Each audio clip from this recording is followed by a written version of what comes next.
Ya ada yang jatuh. Ini jangan-jangan iklannya Kang Asep nih. Jangan ada yang jatuh. Pesan pertama begitu menggoda. Enggak ya? Takutnya artikelnya itu. Selanjutnya terserah Anda. Selanjutnya terserah. Berangkat Kang Asep. Sepatunya pinjam. Ini kan aku penasaran dengan automatic writing, hypnosis, tekniknya gitu ya. Sekarang aku kembali lagi ke Bu Wulan. Bu Wulan, kalau Bu Wulan kalau Kang Asep kan menemukan rumusan ilmiahnya karena juga menjalani profesi di bidang advertising. Bagaimana mempengaruhi saraf bawah sadar kita untuk orang lebih terbujuk, terpersuasi sesuai dengan bidang ilmu. Kalau Bu Wulan itu kan yang memang ngalir begitu saja dan rasanya layaknya ada ilham dan itulah yang dijalankan oleh Bu Wulan. Wulan sendiri ingin memperdalam tidak sih sisi brandingnya? Sayang nih benang merahnya sudah ada, gitu kan? Kontennya sudah ada. Karena itulah kan dalam menulis kalau tidak dibaca oleh orang atau tidak tersentuh oleh mata dan hati pikiran orang lain, pastinya kurang sampai. Bu Wulan, kan selama ini udah saya nulis aja berapapun banyaknya. Sekarang mau mengadakan aset nih, gitu kan? Kira-kira ini konsultasi gratis tuh mahal dari Kang Asep kan? Ya. Ke Bogor aja tadi naik pesawat ya? Ya. Untuk turunnya di Atam Sanjaya. Waduh, nama-nama yang paham saya.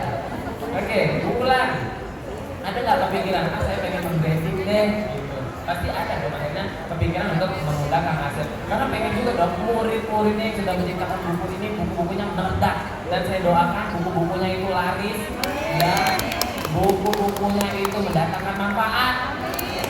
Buku-bukunya itu ada di mana-mana. Dan yang paling penting yang lupa begitu saya pulang masukin koper saya bukunya satu-satu. Ya. Saya taruh di perpus saya ini nanti ya. Oke. Itu doa kami untuk ibu-ibu biar terus semangat menulis karena penulis itu selalu punya tempat. Jadi jangan pernah takut gitu ya.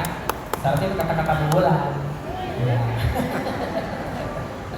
Oke, Bu Wulan. Terkait yang menulis tadi, pengen nggak sih kayak membranding diri atau pengen merebrand atau pengen upgrade branding dari bukunya? Mungkin sebelum ditanya Mas Diki, saya udah telepon-teleponan dulu. Oh, telepon-teleponan. Jadi saya tahu mesti jawab apa nih kan. Enaknya punya sahabat ya. Kita paling dulu gitu ya. Soal branding, kalau saya pikir ada dua di sini yang mungkin jadi buat saya, branding secara diri sendiri siapa saya atau branding tulisan saya gitu ya. Ini tidak bisa dipisahkan.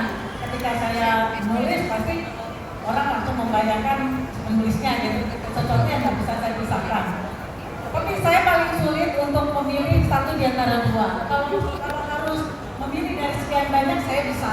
Okay. Saya bisa, tapi memilih satu di antara dua agak sulit. Saya juga udah pernah bicara juga ya sama Kang Asep ya. Kalau dari jenis tulisannya, saya mungkin lebih memilih novel. Novel. Padahal dulu saya pernah bilang gitu ya, kalau saya jadi penulis saya bukan penulis novel, tapi ternyata beberapa teman saya mengagumi, boleh nggak pamer ya? Enggak. Maksudnya beberapa orang mengagumi diksi saya, diksi itu pilihan kata, terus kalau kita membaca tulisan Wulan itu seperti menonton sebuah sinetron katanya. Padahal waktu itu saya hanya bercerita tentang si Upi dan sebagainya. Jadi orang asik dengan itu dan saya terusan pada buku saya akhirnya novel. Ingin seperti itu, tapi saya nggak bisa lagi meninggalkan kawan-kawan saya ini. Mereka butuh ilmu baru kan? Mereka butuh ilmu baru, jadi saya akan fokus terus menulis apa ya, sesuatu yang berkaitan dengan writing dan kalau writing itu kalau mau dicari padanannya agak susah. Kalau talk show kita ganti gelar bicara, kalau writing diganti menulis sudah sebenarnya kurang asik ya, kurang enak gitu. Jadi memang akhirnya saya bilang pada diri saya sendiri, saya akan mengarah ke situ ya, novelnya hal-hal tentang writing, jadi harus belajar terus nih, gitu harus belajar terus. Tapi ada satu nih yang saya bisa bagi ke teman-teman. Teman-teman pernah bermimpi nggak jadi penulis gitu? Sekarang saya tanya dulu deh. Pernah nggak? Ya, pernah nggak terlintas saya mau jadi penulis? kebetulan di sini ada Gramedia, ya, penulis Gramedia atau penerbit majalah yang lain. Saya suatu saat akan dipinang atau buku saya akan dicap bestseller. Baru nulis besok udah ada cap bestseller. Siapa yang nggak pernah mimpi ya? Kemudian eksemplar kita dicetak berjuta-juta eksemplar. Tapi ternyata jadi begini. Tapi ternyata itu bukan mimpi saya, ya, bukan mimpi saya. Ternyata melahirkan para penulis itu luar biasa, ya, luar biasa. Jadi ya saya dapat. Saya tidak berhenti menulis. Saya tetap menulis. Tapi benang merah tulisan saya adalah bagaimana mengadakan ibu-ibu ini untuk menulis. Ada brandingnya di sana, ya. Jadi ada pengabdian. Ternyata tanggung jawab penulis itu, kalau ini yang saya tangkap dari cerita yang Bulan sampaikan ya, bukan hanya pada saat dia menerbitkan suatu buku. Ternyata ada tingkatan penulis yang lebih tinggi. Ternyata saya melahirkan penulis-penulis yang lain seperti yang disampaikan oleh Kang Asep, dan itu merupakan apresiasi terhadap apa yang kita kerjakan terhadap karya kita yang menjadi oh iya ternyata saya itu meaningful, berarti untuk orang banyak. Jadi tulisannya mungkin sekarang kumpulan sudah apa ya, intensitas menulis dalam bentuk novel, cerita hayali sudah mulai berkurang karena isinya sudah bagaimana cara menulis, bagaimana menggairahkan menulis kembali, bagaimana mengambil sampel, gitu ya. Jadi kalau aku punya branding kumpulan ini Kang Asep, ini brandingnya itu sincerity, jadi ketulusan. Jadi ketulusan dalam menulis itu menjadi sesuatu yang pertama kali akan disampaikan dalam materi yang dia tulis. Akhirnya ibu-ibu ini mungkin ya menjadi lebih, saya nyaman kok karena kami menulis ini didampingi, bukan diajari. Jadi bukan dikasih petunjuk yang begini, mari kita belajar, saya juga sama-sama menulis. Benar begitu ibu-ibu? Aduh ya ampun. Jadi udah nggak pernah mimpi, saya udah nggak pernah mimpi lagi mengejar sesuatu yang realistis mungkin ya. Saya mimpi, buat saya mimpi kemarin. Masalah saya lunas semua di BSD. Itu dari talon. Itu derita loh ya. Ngomong-ngomongin soal derita nih, Kang Asep, ngomong-ngomong soal derita nih, apa yang sebenarnya membuat kita menderita branding kita tuh gak jalan? Kan aku menderita nih branding gak jalan. Cara ngatasnya gimana biar brandingnya jalan? Kalau kumpulan kan sincerity ini garis benang merahnya. Di luar nanti apa yang saya tulis akan secara finansial atau secara komersial ini enggak. Yang penting saya menulis dulu, ilmu yang saya berikan itu nyampe. Karena kalau saya kumpulan itu tadi udah konsep jauh banget dapat ibu. Ada konsep akhirat di sana. Setidaknya jadi amal ibadah buat saya nanti. Itu kalau kumpulan ya. Nah, karena saya membaca derita yang mereka, saya menderita branding saya tidak berhasil untuk buku saya. Karena saya punya pesan apa sih untuk Oh baik. Kata-katanya sangat menarik ya. Bagaimana kita beranjak dari derita sehingga brandnya berhasil dan cukup memancing kepala saya untuk tiba-tiba pikir sejenak mana jawabannya. Kenapa seseorang itu berhenti di dalam derita? Ya. Karena seseorang itu, baik itu pemilik produk branding, seseorang yang memiliki motivasi untuk personal branding dan sebagainya ya, karena dia berhenti dan hanya fokus pada derita, tidak kemudian beranjak mengubah derita itu menjadi sebuah cerita, menjadi sebuah cerita. Dan cerita itu tentu cerita yang bermanfaat, bukan cuma sebagai cerita yang merilis emosi atas derita dan hanya bermanfaat untuk diri sendiri saja, tapi kemudian menjadi inspirasi buat orang lain. Dan itu rasanya berjernih yang sudah dilakukan oleh Bulan ya, dengan Lepena sebagai anak yang dilahirkan. Kenapa saya pakai kata melahirkan penulis? Karena itu tadi basicnya itu adalah rasa tulus. Melahirkan itu kan layaknya seorang ibu yang melahirkan anaknya ketika rasa sakit itu kemudian tiba-tiba bukan lagi rasa sakit tapi sesuatu yang sangat menyenangkan ya. Di situ basicnya yang tadi itu ada rasa tulus. Dan sebabnya relate banget dengan kata melahirkan. Lantas kalau kemudian bagaimana cara kita beranjak dari berita itu kemudian menjadi cerita, masih ke tips berarti ya? Ya. Ini yang ditunggu-tunggu nih. Tolong yang mau dicatat. Karena kalau untuk diulang lagi undang Kang Asep mahal ya untuk branding konsultan ya. Cepat dicatat. bikin kuburan. Oke. Boleh lihat contek? Boleh, boleh. Biasa pakai laptop. Enggak. Kamera mati. Bentar, kita masuk ke tadi. Kameranya lagi mati nggak apa-apa. Oh ternyata nggak ada contekan Nggak di ada. sini. Saya langsung saja menyimpulkan dari apa yang dilakukan proses spiritual dalam tanda petik yang dilakukan oleh Bulan barusan tadi kita dengar ya, bahwa ternyata awalnya adalah dari rasa keinginan kemudian mengidentifikasi diri sebagai penulis. Kenapa Bulan memutuskan diri untuk menjadi penulis? Itu bisa kita selusuri dari minatnya bahkan ketika memilih jurusan kuliah kalau menurut saya ya. Bagaimana beliau memilih jurusan FIB, Fakultas Sastra. Lantas di dalam memilih Fakultas Sastra juga ada jurusan banyak sekali tuh. Apakah linguistik, apakah sastra? Rupanya beliau memilihnya linguistik atau sastra ya? Oh linguistik, berbeda dengan saya ya. Jadi karena di situ ada sesuatu yang sifatnya linguistik itu ternyata eksak teman-teman setelah kita teliti. Propertinya itu adanya di otak kiri kita bukan di otak kanan ya. Berbeda dengan saya, kenapa saya pilih sastra? Oh, ternyata karena saya otaknya di otak kanan gitu ya. Barangkali. Tapi dari situ bisa kita baca bahwa pemilihan itu pasti berangkat dari ketertarikan yang luar biasa sehingga beliau memutuskan untuk memilih seperti itu. Itu berhubungan dengan tips pertama menurut saya bahwa proses branding harus bermula dari rasa ketertarikan, ada koneksi hati diri kita terhadap sesuatu yang akan kita bidangi. Misalkan di sini saya lihat ada misalkan Mbak Putri ya, Mbak Putri.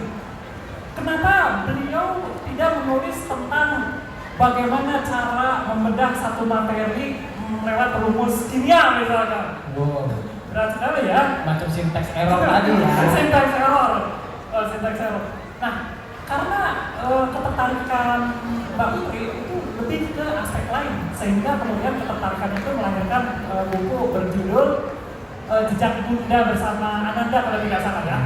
Berarti ketertarikan itu ke dunia yang sehari-hari dia fokus di dalamnya, yaitu dunia parenting, pola asuh kalau dalam bahasa Sunda bahasa Bogornya ya, pola asuh. Bagaimana beliau dari hari ke hari, dari bulan ke bulan, bahkan dari sekian detik ke sekian detik tidak bisa beranjak dari putrinya ya. Lantas itu barangkali nih proses batinnya ya. Kemudian pengalaman-pengalaman itu dituliskan untuk lantas menjadi konsumsi diri, mewujudkan apa yang dialaminya secara keseharian dan konsisten beliau lakukan setiap waktu ya. Di situ kemudian ada proses beranjak. Rasanya pengalaman-pengalaman ini harus aku share ke orang lain karena seperti Mas Kiki bilang ya bahwa seseorang makin bermakna ketika kehadiran itu bermanfaat bagi sekitar. Akhirnya ketertarikan terhadap dunia pola asuh, kemudian intens beliau di dalam pola asuh yang notabene sangat lekat karena itu berangkat dari pengalamannya yang punya dengan anak-anaknya. Sesuatu yang terus-menerus itu kemudian menjadi kompetensi beliau gitu, menjadi kompetensi beliau. Itu lari ke tips kedua kalau menurut saya ya yang teman-teman bisa lakukan. Jadi yang pertama tadi minat ya. Minat. Kita fokus pada minat kita. Yang kedua kompetensi. Yang kedua minat itu jadikan kompetensi dan lengkapi dengan berbagai upaya untuk kita ekstrak di dalamnya. Saya lagi-lagi baca Bang Putri ya secara tidak langsung. Mohon maaf kalau saya tidak jadikan contoh. Bagaimana beliau belajar neurolinguistic programming untuk kemudian memperkaya bahwa proses pola asuh itu bukan cuma pengalamannya saja, tapi kemudian didasari oleh satu cara atau metode tertentu. Itu bagian dari bagaimana kita memang harus memperdalam ketertarikan kita naikkan derajatnya menjadi kompetensi dan kita deep di dalamnya sehingga kita expert gitu sebaiknya ya, sebaiknya. Lantas tentu konteksnya ini menulis ya teman-teman ya, menulis. Tadi kita mungkin di awal sudah singgung bahwa menulis itu menggambarkan realitas mental kita ya Mas. Betul. Apa yang kita tuliskan itu menggambarkan apa yang kita pikirkan. Kalau tulisan kita berantakan itu bisa dibaca oleh psikolog ya. Saya mungkin ya. Wah, sistem mentalnya tentunya lagi berantakan juga gitu ya. Enggak sampai disorder ya. Enggak sampai gangguan. Betul. Jadi tulisan kita menggambarkan realitas mental kita, menggambarkan citra diri kita, dan citra diri kita itu yang disebut dengan personal branding gitu. Oke. Itu yang disebut dengan personal branding.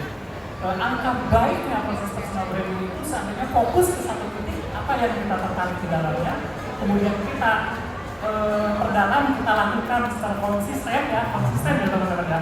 Jangan misalnya saat ini aku menulis tentang pola asuh, berikutnya aku menulis tentang pelajaran fisika, berikutnya lagi tentang desain. Wah itu kalau saya misalkan menjadikan partner sebagai konsultan brandingnya, saya harus ke Gunung Salak dulu bertambah. Berat sih gitu ya. Berat. Jadi kita harus konsisten ya teman-teman ya. Nah, ketika kita konsisten melakukannya, maka kemudian bukan kita yang menyatakan bahwa seorang putri adalah seorang penulis dengan fokus ke parenting ya. Sebelumnya mungkin putri sudah merumuskan target audiensnya siapa nih? Apakah target audiensnya milenial usia sekitar 30-40 tahun? Atau sasarannya emak-emaknya misalkan ya, yang ingin mengurus cucunya gitu. Itu juga harus dirumuskan. Sehingga nanti ada yang namanya brand positioning. Saya mungkin langsung aja sekilas ya. Cara merumuskan brand positioning itu teman-teman sederhana sekali. Ada rumusnya. Satu-satunya peran diri itu kayak misalkan peran diri putri sebagai penulis gitu ya, atau Bulan sebagai penulis ya. Satu-satunya, jadi kita petakan dulu. Siapa diri kita? Apa perannya? Aku adalah penulis. Kemudian audiensnya siapa? Karena audiens Bulan itu misalkan orang yang sangat minat pada sebuah tulisan atau orang yang ingin menjadi penulis gitu ya. Apa kelebihan Bulan? Jadi unique selling point. Cari kelebihan diri kita gitu. Kelebihan kita itu adalah sesuatu yang kita miliki yang tidak dimiliki oleh orang lain dalam metode ya. Misalkan kelebihan Bulan adalah seorang pendidik, seorang pendidik Mengajar ya. betul. Maka rumusnya teman-teman sederhana ya. Satu-satunya kategori atau peran tertentu untuk target audiensnya siapa yang memiliki kelebihan apa. Kalau dalam konteks Bulan kita bisa tulis satu-satunya penulis untuk siapapun yang berminat menulis yang mampu melahirkan para penulis. Itu brand positioning dari Bulan. Sederhana ya teman-teman ya. Untuk lebih lanjutnya hubungi. Ya. Dan sudah selesai tuh 3 sesi konsultan kita tadi sama Kang Asep. Enak banget loh. Cuma modal duduk di sini udah selesai satu. Ingat ya, info lebih lanjut hubungi Kang Asep. For further information. Tadi tuh ada satu yang harus nempel di teman-teman semua, ibu atau bapak di sini, yaitu petakan diri kita ya. 3 hal tadi tuh. Petakan ketertarikan kita, petakan kompetensi kita, kemudian rumuskan siapa diri kita. Itu langkah dari personal branding ya konteksnya. Oke. Tepuk tangan untuk Kang Asep Herna, personal branding coach. Ya. Itu yang disampaikan Kang Asep. Bagian dari suatu karya ilmiah Bapak dan Ibu. Jadi munculnya kalimat yang disampaikan Kang Asep itu merupakan bentuk dari sebuah realisasi, sebuah ide, sebuah riset dan pengembangan kan ya tentunya ya. Jadi personal branding membangun citra diri dengan cara apa? Kalau Kang Asep tadi bilang, bangun keterikatan, bangun minatnya terlebih dahulu, terus bangun kompetensi, terus harus konsisten, tulisannya apa, bangun diferensiasi, unique selling point tadi. Dan teruslah bertahan dan ya cobalah untuk men-share itu ke beberapa orang atau ke beberapa orang lain. Bisa sudah zaman serba digital, bisa via Facebook, via sosmed ya Kang Asep ya. Sehingga nanti orang akan dapat, oh iya ternyata ini penulisnya ini, dan karena tidak semua pasar itu akan kita kuasai Bapak dan Ibu. Jadi kalau udah dapat pasar malah lebih enak, lebih segmented gitu ya. Itu dari Kang Asep. Mahal sekali. Tepuk tangan untuk Kang Asep boleh. Dari Kang Asep, kalau itu bukan Kang, untuk ibu tuh ibu-ibu loh Bu. Kalau Kang Asep di sini kan bapak-bapak nih, yang ngajar orang nulis. Aku panggilnya Kang, terus posisinya itu mengajar ya. Kang Asep silakan Kang Guru, ya mungkin ya. Jadi untuk ibu-ibu, saya manggilnya Bulan lagi. Bulan, itu dari Kang Asep, udah langsung dapat kuncinya. Jadi Bu Bulan sekarang kalau kemarin sincerity dia, Sekarang nggak apa-apa Bu, itu menjalankan sincerity-nya silahkan. Tapi di luar ada eksternalitas itu anggaplah bagian dari Tuhan memberikan rezeki atas kebaikan yang sudah kita lakukan. Tepuk tangan boleh ya, jamaah. Oke. Iya. Saya mau tambahin boleh ya? Boleh, malah mau Ya, nanya. jadi terbuka lagi nih ya. Beginilah enaknya kalau di samping kita tuh ada Kang Asep. Jadi yang tadi udah butuh keluar lagi. Jadi itu tuh kalau dulu saya pernah bermimpi jadi penulis populer, terkenal. Terus suka minder ya kalau ketemu dengan penulis-penulis berbakat. Apalagi kalau udah ada bestseller itu, saya bukan apa-apa. Kalau sekarang sih nggak perlu repot-repot Bu, gitu. Nggak perlu repot-repot dengan perasaan yang seperti itu gitu. Akhirnya saya dapat klien yang barusan tadi Kang Asep cerita. Saya punya sesuatu yang lebih untuk ibu-ibu. Itu udah sangat luar biasa buat saya. Di luar urusan lain-lain, di belakang di mana, ke depannya di mana, biarkan tangan Tuhan yang bekerja ya. Saudara-saudara.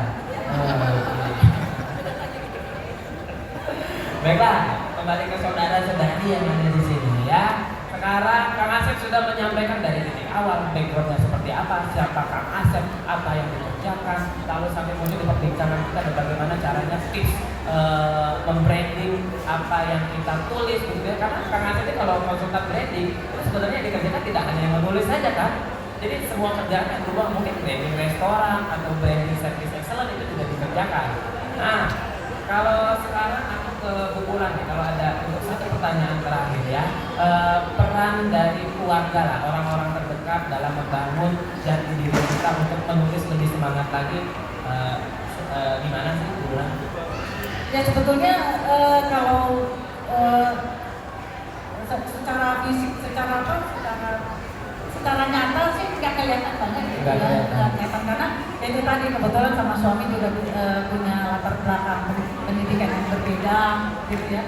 Terus anak-anak juga sangat pendiam ya, mereka nggak terlalu antusias dengan menulis, tapi untuk mendukung seluruh kegiatan Klopena saja ketika saya melahirkan Klopena semua mendukung penuh. Nah ini sebetulnya saya sudah tidak meragukan lagi support dari keluarga seperti apa, bahkan ibu saya, kakak saya, semuanya supportnya. Jadi buat ibu-ibu yang perlu membangun itu saya rasa gitu. Jadi kasihan kalau ibu-ibu di waktu yang sempit di antara setrikaan, cucian, antar jemput anak, tidak punya waktu untuk nulis, sementara keinginannya itu menggebu-gebu. Tolong ini dikondisikan. Bapak-bapak pokoknya hadir ya, bapak-bapaknya suaminya penulis gitu ya. Memang ibu-ibu nggak akan bertanya kok, Pak tolong bantuin kenapa? Kata ibu Ulan suruh bikin outline 25 nulis katanya begitu. Bikin aja kata bapaknya, urusan kantor udah pusing. Ya. Jadi bukan sampai seperti itu Bu, dukungannya bukan sampai seperti itu. Ibu aja sendiri yang pikir. Jadi kalau sampai sejauh itu bapak-bapak nggak sanggup, apalagi anak-anak itu. Ngerti nggak aku lagi nulis, ngerti nggak? Ibu cari waktu sendiri lah ya. Apakah ibu mampir dulu ke kafe setelah antar jemput anak ya, setelah antar anak lalu nulis dulu terus pulang jemput lagi gitu ya. Itu ibu sendiri yang atur. Jangan sampai keluarga merasa juga direpoti gitu ya. Mereka sudah mendukung sampai hari ini. Bapak-bapaknya hadir aja itu udah satu hal yang luar biasa. Ya anak-anak juga. Jadi itu ya, kadang seorang pria itu kalau sudah berumah tangga mengungkapkan itu beda ya. Tapi kayak bapak hari ini luar biasa loh Bu. Saya pikir ibu bawa kameramen, ternyata bapak dari videoin dari tadi. Kerja banget ya Pak ya. Saking sayangnya sama istri dong, tepuk tangan dong. Untuk bulan ini ya. Oke, sekarang aku pengen main-main di ujung sarasehan kita hari ini ya. Bermain-main, pilihan. Kang Asep, mikrofonnya boleh dipegang. Jawabnya harus cepat. Jadi ini flash trivia ya. Sudah siap Kang Asep? Bismillahirrahmanirrahim. Materi advertising atau subconscious materi? Yang mana pilihannya? Itu nomor pertanyaan. Subconscious. Ya kan? Berikutnya Bogor atau Depok? Bogor. Ya, bukan bapaknya yang ting-ting berarti ya. Pertanyaan berikutnya, yang terakhir ya, klub bola atau klub pena? Klub pena dong. Klub pena ya. Militan boleh militan, Arsenal gitu. Kalau sudah menulis ya udah, ini urusan menulis. Sekarang ke Bu Wulan? Sudah siap? Oke, ya. Jalan-jalan ke Bali sama Bapak atau nongkrong sama anak-anak di kafe? Nongkrong di kafe. Sama Bapak? Sama ibu-ibu. Kalau nongkrong di kafe sama ibu-ibu ya. Oke, ngajarin ibu-ibu nulis atau ngajarin anak-anak makan pakai table manner? Ngajarin ibu nulis. Ya. Pertanyaan ketiganya ya, sudah siap? Klub ibu-ibu sosialita atau klub pena? Pena. Ini tidak ada preferensi apa-apa ya, jadi tidak ada menjustifikasi apa-apa. Itu paling tidak gambaran kita dapatkan bahwa menulis itu adalah sesuatu yang menginspirasi kita. Terlebih pada saat menulis sudah kita lakukan, kita akan berpikiran untuk menaik ke level penulis berikutnya. Seperti Bu Wulan, bukan hanya menulis untuk diri sendiri, tapi bagaimana juga menulis untuk mengajarkan kepada orang menjadi penulis. Akhirnya akan menjadi penulis berikutnya. Dan yang Bapak Ibu tulis di sini itu bukan tulisan yang sia-sia. Semuanya sudah jadi dalam bentuk buku.